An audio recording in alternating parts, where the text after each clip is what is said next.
Hello and welcome. Centrally sponsored schemes का एक topic है जनरल नॉलेज में।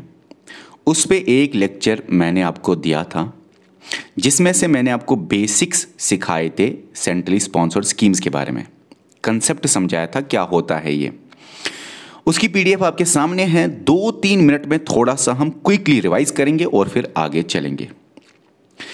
सेंट्रली स्पॉन्सर्ड स्कीम्स जो है एक्चुअली ये सेंटर की एक स्कीम है। सेंटर के दो तरह के स्कीम्स होते हैं, central sector schemes, centrally sponsored schemes.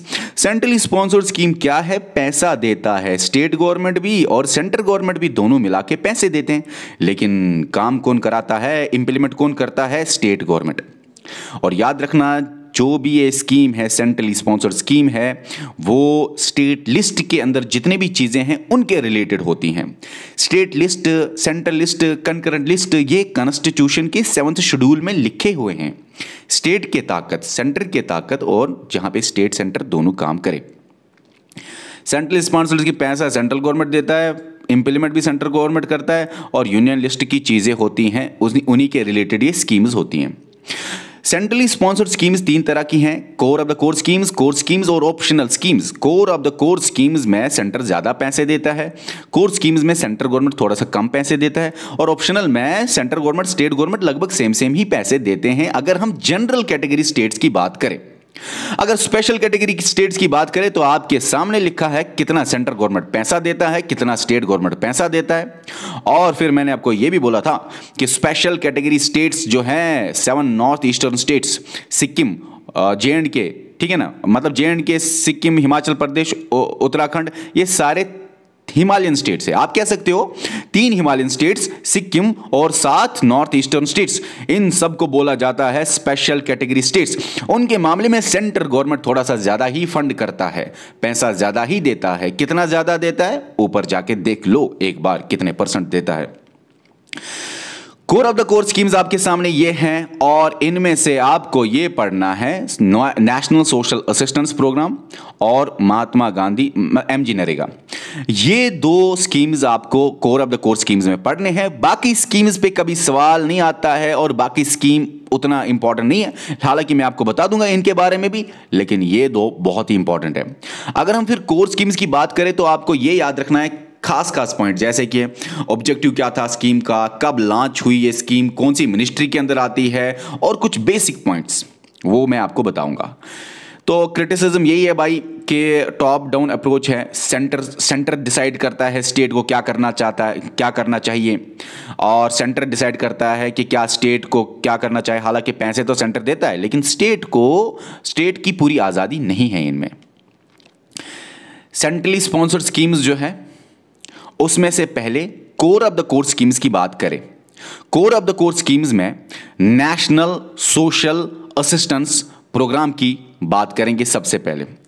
देखिए भाई, नेशनल सोशल असिस्टेंस प्रोग्राम जो है NSAP, ये एक सेंट्रली स्पॉन्सर्ड स्कीम है, ये तो पता है। सेंट्रली स्पॉन्सर्ड स्कीम के अंदर core of the core scheme है, ये भी आपको पता है। और कौन सी मिनिस्ट्री के अंदर ये आता है? मिनिस्ट्री ऑफ रूरल डेवलपमेंट, ये आपको याद रखना है। मिनिस्ट्री ऑफ रूरल डेवलपमेंट के अंदर ये आता है। मिनिस्ट्री ऑफ रूरल डेवलपमेंट के अंदर भी एक डिपार्टमेंट है जिसका नाम है डिपार्टमेंट ऑफ रूरल डेवलपमेंट, उसके अंदर आता है। आप ये बोलोगे ना ये डिपार्टमेंट क्या लिखा है, तो नेशनल सोशल असिस्टेंस प्रोग्राम जो है वो मिनिस्ट्री ऑफ रूरल डेवलपमेंट के अंदर आता है, और मिनिस्ट्री ऑफ रूरल डेवलपमेंट के एक डिपार्टमेंट के अंदर जिसका नाम है डिपार्टमेंट ऑफ रूरल डेवलपमेंट। समझने वाली बात यह है कि NSAP जो है वो सेंट्रली स्पॉन्सर्ड स्कीम है, किसके अंडर, कौन सी मिनिस्ट्री के under? Ministry of rural development के अंदर। अब कब ये लॉन्च हुई या कब ये इफेक्ट में आया? 15 अगस्त 1995 की ये स्कीम है, ये याद रखना। NSAP कब आई स्कीम, कब लॉन्च हुई, कब इफेक्ट में आई? 1995 डेट याद रखना, 1995 याद रखना। इस स्कीम को क्यों लाया गया, क्यों गवर्नमेंट ने इस स्कीम को लाया? तो याद रखना, कॉन्स्टिट्यूशन आपको पता है, पार्ट 4 ऑफ कॉन्स्टिट्यूशन बात करता है directive principles of state policy के बारे में, कि स्टेट को कुछ चीजें दिमाग में रखनी है व्हाइल फॉर्मुलेटिंग पॉलिसीज लॉज। अब पार्ट 4 में DPSP में एक आर्टिकल है, एक आर्टिकल है आर्टिकल 41 जो कि एक सोशलिस्ट पैटर्न, देखो भाई मैंने आपको ये बताया हुआ है, पार्ट 4 डीपीएसपी के बारे में बात करता है और डीपीएसपी में 3 चीजें हैं, एक है सोशलिस्ट आर्टिकल्स है, सोशलिस्ट टाइप के आर्टिकल्स, दूसरा है गांधीयन प्रिंसिपल्स, गांधीयन आर्टिकल्स, और तीसरा है लिबरल इंटेलेक्चुअल प्रिंसिपल्स या आर्टिकल्स। तो याद रखना सोशलिस्ट प्रिंसिपल्स के अंडर एक आर्टिकल है आर्टिकल 41। वो आर्टिकल 41 बात करता है इसके बारे में, इस स्कीम के बारे में। क्या बोलता है वो आर्टिकल 41? कि स्टेट को देनी चाहिए, प्रोवाइड करनी चाहिए पब्लिक असिस्टेंस। किन किन को? अनएम्प्लॉयड को, ओल्ड को, सिक को, डिसेबल्ड को, विडोज को, बाकी जो सेक्शंस है सोसाइटी के उनको, वल्नरेबल सेक्शंस ऑफ सोसाइटी को। अब ये आर्टिकल 41 बोलता है कि स्टेट को प्रोवाइड करनी चाहिए पब्लिक असिस्टेंस इन लोगों को, और इसी आर्टिकल को देख के ये स्कीम लाई गई, नेशनल सोशल असिस्टेंस प्रोग्राम लाया गया, जिसमें मेन प्राइमरी बेनिफिशियरीज जो हैं वो हैं बीपीएल फैमिलीज। बीपीएल तो होना ही होना चाहिए, प्लस बीपीएल के साथ कुछ और होगा तो फायदा आएगा इस स्कीम के अंडर। अब इस स्कीम के हम टाइप्स पढ़ेंगे थोड़े से तो आपको क्लियर हो जाएगा। याद रखना, Indira Gandhi national old age pension scheme. देखो भाई पैसे तो मिलेंगे या फूड वुड मिलेगा इस स्कीम के अंदर, लेकिन इस स्कीम के अंदर कुछ और सब स्कीम्स हैं। देखो स्कीम के अंदर अगर कोई सब स्कीम होगी तो ये भी ऑटोमेटिकली सेंट्रली स्पॉन्सर्ड स्कीम है। अब मैं एक बात बताऊंगा, ये core of the core schemes है, ये national social assistance program. National social assistance program के अंदर जो सब स्कीम्स है वो भी ऑटोमेटिकली सेंट्रली स्पॉन्सर्ड स्कीम्स होते हैं, core of the core scheme. समझ लीजिए इसको, पहली स्कीम को, Indira Gandhi national old age, ओए मतलब ओल्ड एज पेंशन स्कीम, यहां पे इंदिरा गांधी नेशनल, डब्ल्यू मतलब विडो पेंशन स्कीम, यहां पे इंदिरा गांधी नेशनल, डी का मतलब डिसेबल्ड पेंशन स्कीम। मैंने फुल फॉर्म नहीं लिखी है क्योंकि यहां पे Indira Gandhi national pension scheme last में, बीच में ओए का मतलब ओल्ड एज पेंशन स्कीम, यहां पे डब्ल्यू का मतलब विडो पेंशन स्कीम, यहां पे डी का मतलब डिसेबल्ड पेंशन स्कीम। तो आपको ये याद रखना है कि ये वाली स्कीम ओल्ड एज के बारे में होगी, ये वाली स्कीम विडोज के बारे में होगी, ये वाली स्कीम डिसेबल्ड के बारे में होगी, लेकिन बेनिफिशियरी प्राइमरी बीपीएल ही होना चाहिए। बीपीएल और ओल्ड होगा तो इस स्कीम के अंदर फायदा आएगा, इस स्कीम के अंदर फायदा आएगा। बीपीएल और विडो होगा तो इस स्कीम के अंदर फायदा आएगा। बीपीएल और डिसेबल्ड होगा, यहां पे डिसेबल्ड होगा तो इस स्कीम के अंदर उसको फायदा आएगा। बीपीएल तो होना ही होना चाहिए। अब आगे देख लीजिए, 5 स्कीमें इसके अंदर, 5 सब स्कीम्स इसके अंदर है। कौन सी स्कीम के अंदर? नेशनल सोशल असिस्टेंस प्रोग्राम जो कि core of the core scheme है, उसके अंदर 5 सब स्कीम्स है, 5 कैटेगरीज है। आपके सामने पढ़ लिया मैंने, फिर से पढ़ूंगा। Indira Gandhi national old age pension scheme, Indira Gandhi national window pension scheme, Indira Gandhi national disabled pension scheme. अब 4th वाली स्कीम क्या है? NFBS national family benefit scheme. और 5th वाली स्कीम क्या है? अन्नपूर्णा स्कीम। ये सारी स्कीम्स है सब स्कीम्स। कौन सी स्कीम के अंडर ये सब स्कीम्स है? नेशनल सोशल असिस्टेंस प्रोग्राम के अंडर ये आती है। अब याद रखना, Indira Gandhi national old age pension scheme के अंदर अगर एक बंदा बीपीएल तो होना ही होना है। अगर एक बंदा बीपीएल है, 60 इयर्स या 60 ईयर से ज्यादा एज का है, तो देख लीजिए, इसको मैं कलर भी चेंज कर लेता हूं थोड़ा सा, ये कलर मुझे पसंद है। ओके, देख लीजिए, Indira Gandhi national old age pension scheme, Indira Gandhi national old age pension scheme, BPL होना चाहिए और ओल्ड होना चाहिए, 60 ईयर्स या 60 ईयर से ज्यादा होना चाहिए, तो उसको इस स्कीम के अंदर फायदा मिलेगा, वो इस स्कीम का फायदा उठा सकता है। Indira Gandhi national window pension scheme, BPL तो होना ही होना है, प्लस विडो होनी चाहिए, और एज क्या होनी चाहिए? याद रखना, एज गैप कहां से कहां तक? 40 इयर्स की कम से कम होनी चाहिए और ज्यादा से ज्यादा 59 इयर्स की होनी चाहिए, तो वो इस स्कीम के अंदर फायदा ले सकती हैं।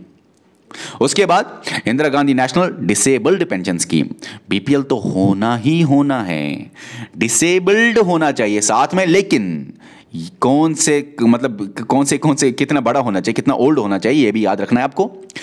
18 साल से लेके 59 इयर्स तक अगर बंदा है कोई इंसान है कोई, तो वो इस स्कीम के अंदर फायदा ले सकता है। Minimum age limit maximum age limit के अंदर ही आना चाहिए, डिसेबल्ड होना चाहिए और बीपीएल होना चाहिए, तो वो इस स्कीम के अंदर फायदा ले सकता है। National family benefit scheme NFBS, याद रखना, इसमें आपको याद रखना है बीपीएल तो होगा ही और death of primary bread winner भी होना चाहिए। प्राइमरी ब्रेड विनर मतलब जो जिसकी वजह से घर चलता है, जो कमाई करता है घर में, और उसकी अगर डेथ हुई हो और वो 18 साल से 18 ईयर्स से 65 ईयर्स तक था, याद रखना, अगर एक बंदा है जो कि कमाता है, प्राइमरी ब्रेड विनर है, 18 ईयर्स से लेके 65 ईयर्स एज है उसकी, और वो मरता है और वो फैमिली बीपीएल है, तो वो फैमिली फायदा उठा सकती है NFBS के अंडर। अन्नपूर्णा मतलब ये कैश नहीं देती, ये बहुत इंपॉर्टेंट सवाल आ सकता है। कैश देती है, कैश देती है, कैश देती है, कैश देती है, लेकिन यहां पे ये कैश बेस्ड नहीं है। अन्नपूर्णा स्कीम जो है वो फूड बेस्ड है, वो कैश बेस्ड नहीं है। पैसा मिलता है, पैसा मिलता है, पैसा मिलता है, पैसा मिलता है। यहां पे चावल मिलता है, वीट या राइस मिलता है, वीट या राइस मिलता है। अन्नपूर्णा में क्या है, बीपीएल होनी चाहिए फैमिली और उसको मिलेगा वीट या राइस 10 kg पर मंथ। ठीक है, उस फैमिली को मिलेगा 10 kg पर मंथ वीट या राइस अन्नपूर्णा के अंडर। तो ये कैश बेस्ड नहीं है, ये फूड बेस्ड है, बाकी सारे कैश बेस्ड है, ये आपको याद रखना है। उसके बाद है MG नरेगा, जिसका पहला नाम था डायरेक्टली नरेगा। ये याद रखना आप MG नरेगा की फुल फॉर्म क्या है आ सकता है, क्योंकि कभी कभी बेसिक सवाल आ सकता है, तो आपको बेसिक तो कभी नहीं छोड़ना है। MG नरेगा की फुल फॉर्म बताए, Mahatma Gandhi national rural employment guarantee act. ये एक एक्ट है, ठीक है। तो अर्लियर जो ये था, पहले इसका नाम था नरेगा। नरेगा मतलब महात्मा गांधी के बगैर बाकी चीजें। अर्लियर ये नाम था, लेकिन 2009 में इसका नाम किया गया महात्मा गांधी ऐड किया गया। तो पहले नरेगा नाम था, 2009 में इसका MG नरेगा नाम दिया गया। और ये कौन सी मिनिस्ट्री के अंडर आता है, मिनिस्ट्री ऑफ रूरल डेवलपमेंट के अंदर आता है। मिनिस्ट्री किसके अंडर है, ये बहुत इंपॉर्टेंट है। कब इसको पास किया गया, नरेगा को पहले नाम था ना नरेगा, तो नरेगा को कब पास किया गया, 7 सितंबर 2005 को। फोर्स में कब लाया गया, 2006, लेकिन 2 फरवरी 2006, फरवरी 2006 में फोर्स में लाया गया और सितंबर 2005 में इसको पास किया गया। आर्टिकल 41 के अंदर आपने पिछली स्लाइड में देखा कि वो स्कीम लाई गई थी, तो यहां पे भी उसी आर्टिकल 41 को देख के ये स्कीम लाई गई। आर्टिकल 41 को इफेक्ट लाने के लिए, फोर्स लाने के लिए, पावरफुल बनाने के लिए, आर्टिकल 41 को इज्जत देने के लिए एक्ट लाया गया, ये स्कीम लाई गई। कौन सी, राइट टू वर्क। आर्टिकल 41 में राइट टू वर्क है, और उसी राइट टू वर्क को देख के ये MG नरेगा लाया गया। ये मैं आपको बताऊं कि 4 अक्टूबर को जो IAS का एग्ज़ाम है, उसमें मैं बहुत ज़्यादा बिजी हूँ, क्योंकि मेरे कुछ स्टूडेंट्स हैं जिनका मैंने ज्योग्राफी पढ़ाया हुआ है, उनको कुछ लेक्चर्स देने थे बहुत इंपॉर्टेंट ज्योग्राफी के रिलेटेड क्योंकि मैंने उनको ज्योग्राफी IAS पढ़ाया था, तो करंट का IAS पढ़ाना था ज्योग्राफी के रिलेटेड, क्योंकि ज्योग्राफी के रिलेटेड भी बहुत सारा करंट होता है। तो उसके रिलेटेड एक बार 4 अक्टूबर हो जाए ना, तो आपने तो सिलेबस तो सारा ख़त्म कर लिया, आपने सब कुछ तो पढ़ लिया आपने। 4 अक्टूबर के बाद आप देखो, 4 से लेके मतलब यही मान लो 8 या 10 दिन आपको बहुत इंटरेस्टिंग चीज़ें मिलने वाली है। अच्छा, कहाँ था मैं फ़िलहाल कि हाँ, यहाँ पे था मैं कि आर्टिकल 41 में लिखा है राइट टू वर्क के बारे में, और राइट टू वर्क को ही देख के ये MG नरेगा को लाया गया। और MG नरेगा जो है उसमें गारंटीड एम्प्लॉयमेंट की बात हो रही है कि जो भी पर्सन्स है उनको हम गारंटीड एम्प्लॉयमेंट देंगे, जॉब देंगे, वर्क कराएंगे उनको। 100 डेज की एम्प्लॉयमेंट एक फाइनेंशियल ईयर में मिलेगी। किनको, अर्बन वाले अडल्ट्स को नहीं, रूरल अडल्ट्स को। ये लाइन आपको याद रखनी है। कभी कभी आएगा स्कीम के बारे में ऑब्जेक्टिव क्या है, तो जो मैं पहले ही बताता हूं वो ऑब्जेक्टिव ही होता है। जैसे इसका ऑब्जेक्टिव यही है कि राइट टू वर्क मतलब जो है आर्टिकल 41 के अंदर उसमें काम मिलना और गारंटीड एम्प्लॉयमेंट मिलती है इस स्कीम के अंदर। क्या बेसिक चीज़ है, क्या ऑब्जेक्टिव है, कि कितनी गारंटी एम्प्लॉयमेंट होगी, क्या ऑब्जेक्टिव है। 100 डेज की एम्प्लॉयमेंट मिलेगी एक साल में, लेकिन रूरल अडल्ट्स को, और वॉलंटियर अनस्किल्ड मैनुअल वर्क होगा। स्किल्ड मैन और ये मैनुअल वर्क होगा और अनस्किल्ड होगा, कोई भी काम कर सकता है इसमें। अनस्किल्ड वर्क, इसमें स्किल की जरूरत नहीं बहुत ज्यादा, लेकिन वॉलंटियर होना चाहिए। ऐसा ना हो कि मैं आपको बताऊं आप भाई स्कीम के अंदर काम करो, 100 डेज का एम्प्लॉयमेंट ले लो, और आप नहीं मानते हो तो मैं ज़बरदस्ती कराऊंगा आपको। ना ना ना, वॉलंटियरली एक बंदा कर सकता है इसके अंदर काम, और उसको 100 डेज का एम्प्लॉयमेंट मिल सकता है एक साल में। लेकिन रूरल अडल्ट्स के लिए है ये स्कीम। काम क्या होगा, मैनुअल वर्क होगा, जैसे कि वेल्स के रिलेटेड, पॉन्ड्स बनाने, रोड्स के रिलेटेड, कनाल्स के रिलेटेड, मतलब बेसिक बेसिक चीज़ें। और याद रखना 65% से ज़्यादा एग्रीकल्चरल काम होगा। 65% से ज़्यादा एग्रीकल्चरल काम होगा, तो मशीन सीखने की ज़्यादा स्किल्ड की ज़रूरत नहीं, ठीक है।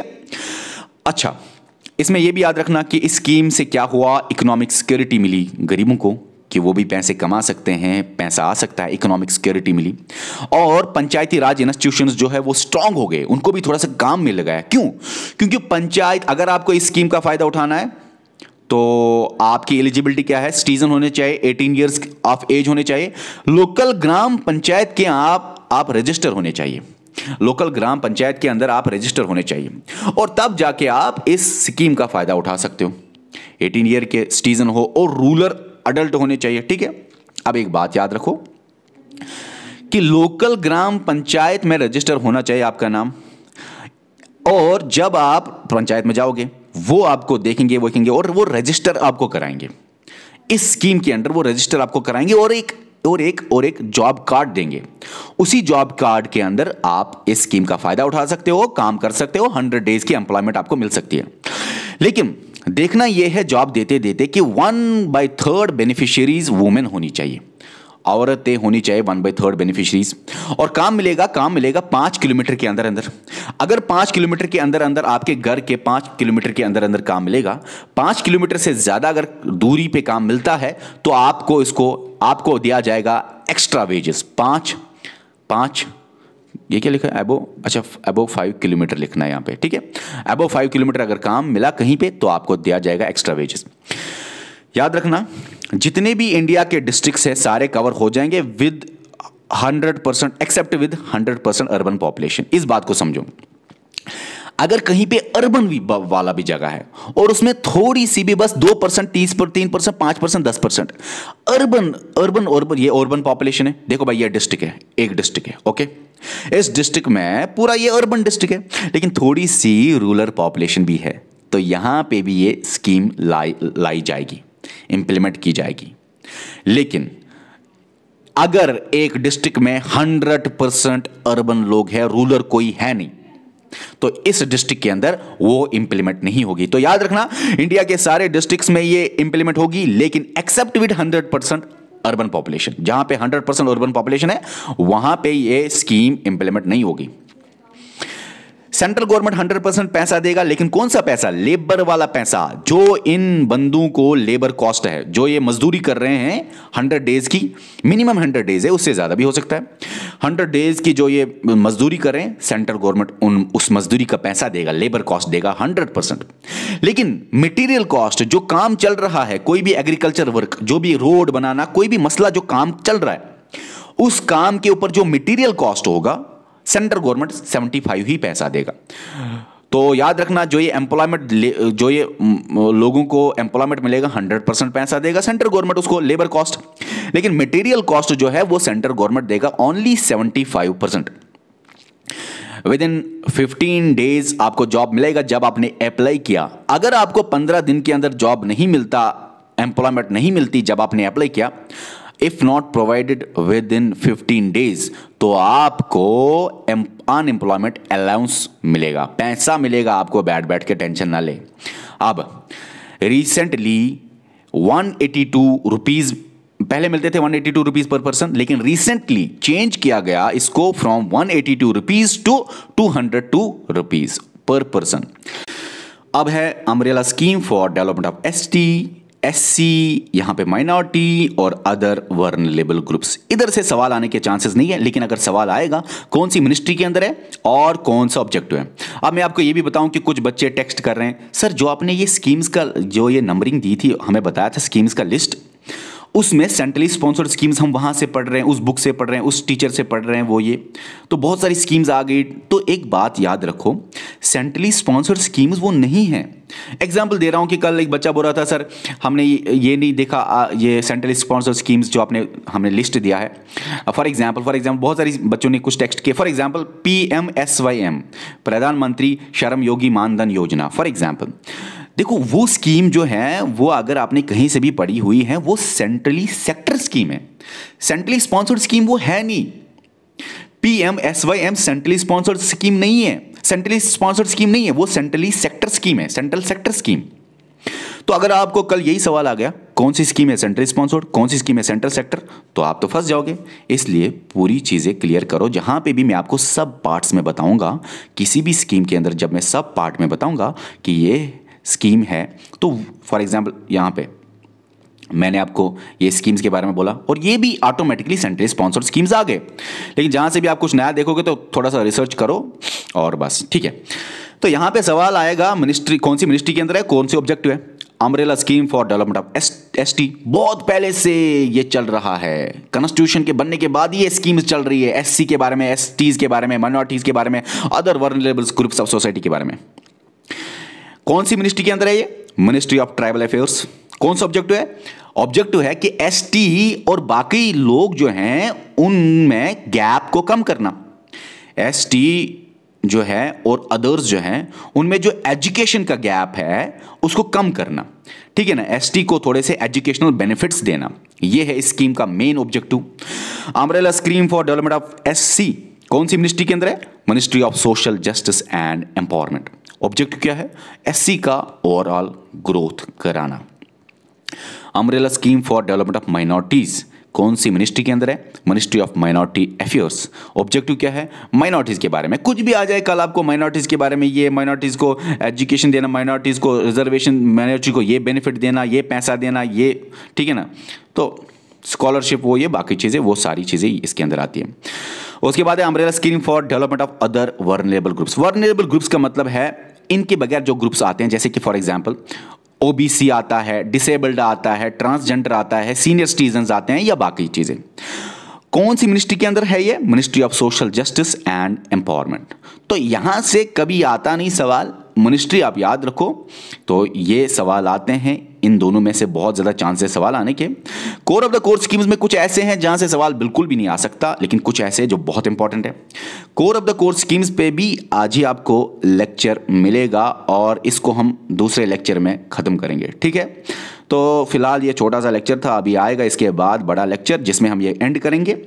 और फिर से बोलूँगा 4 अक्टूबर मुझे ज्योग्राफी जो पढ़ानी है उनको मैंने ख़त्म किया, करंट अफेयर ज्योग्राफी का पढ़ा रहा हूँ। 4 अक्टूबर उनका एग्ज़ाम है। अभी आपका एग्ज़ाम हो नहीं सकता, पूरा फिक्स्ड नहीं है, कब होगा कब नहीं पता नहीं पूरा, लेकिन 4 अक्टूबर से पहले कुछ बच्चे हैं जो ज्योग्राफी मुझसे पढ़ रहे हैं, उनको पूरा एक्सपर्ट बनाना है तब तक।